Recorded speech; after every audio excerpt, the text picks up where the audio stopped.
প্রস্তাব পাল্টা প্রস্তাবের বেড়াজালে বিপন্ন গাজা উপত্যকাবাসীর জনজীবন। এরই মধ্যে যুদ্ধবিধ্বস্ত উপত্যকাটির উত্তরাঞ্চল সফর করেছেন ইসরায়েলি প্রধানমন্ত্রী বেনিয়ামিন নেতানিয়াহু। ভূখণ্ডটিতে ইসরায়েলি বাহিনীর ক্রমবর্ধমান স্থল ও বিমান হামলার মধ্যেই মঙ্গলবার অঞ্চলটি সফর করেন এ নেতা। সঙ্গে ছিলেন ইসরায়েলি প্রতিরক্ষা মন্ত্রী ইসরায়েল কাটজ। এ সময় এক ভিডিও বার্তায় হামাসের উপর হামলা আরো তীব্র হবে বলে জানান নেতানিয়াহু। আমাদের সৈন্যরা গাজা উপত্যকায় চমৎকার কাজ করছে। তারা শত্রুদের উপর আঘাত হানছে এবং ভবিষ্যতে হামাসের উপর আরো বেশি আঘাত হানবে। আমরা জোর দিয়ে বলছি যে তারা আমাদের সব জিম্মিদের মুক্তি দেবে।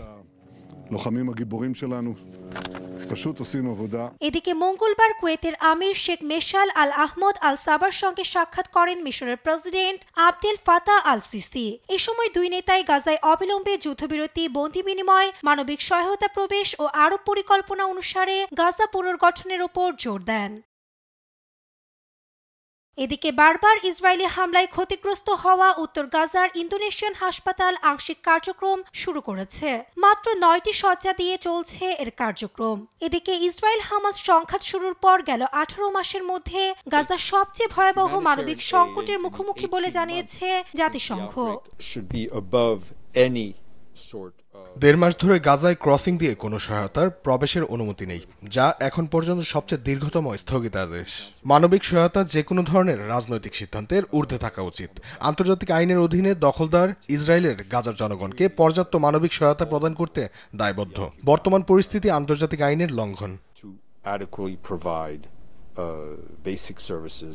এদিকে মঙ্গলবার ভোর থেকে গাজা শহরের তুফা ও অধিকৃত পশ্চিম তীর জুড়ে বিমান হামলা চালায় দখলদার আইডিএফ। এতে বেশ কয়েকজন হতাহত হন। এ নিয়ে অবরুদ্ধ এলাকাটিতে প্রাণহানি ছাড়িয়েছে 51,000।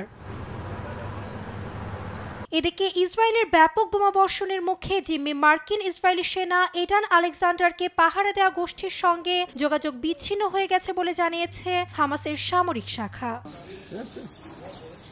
নাসরিন আক্তার, নিউজ ডেস্ক, দেশ টিভি।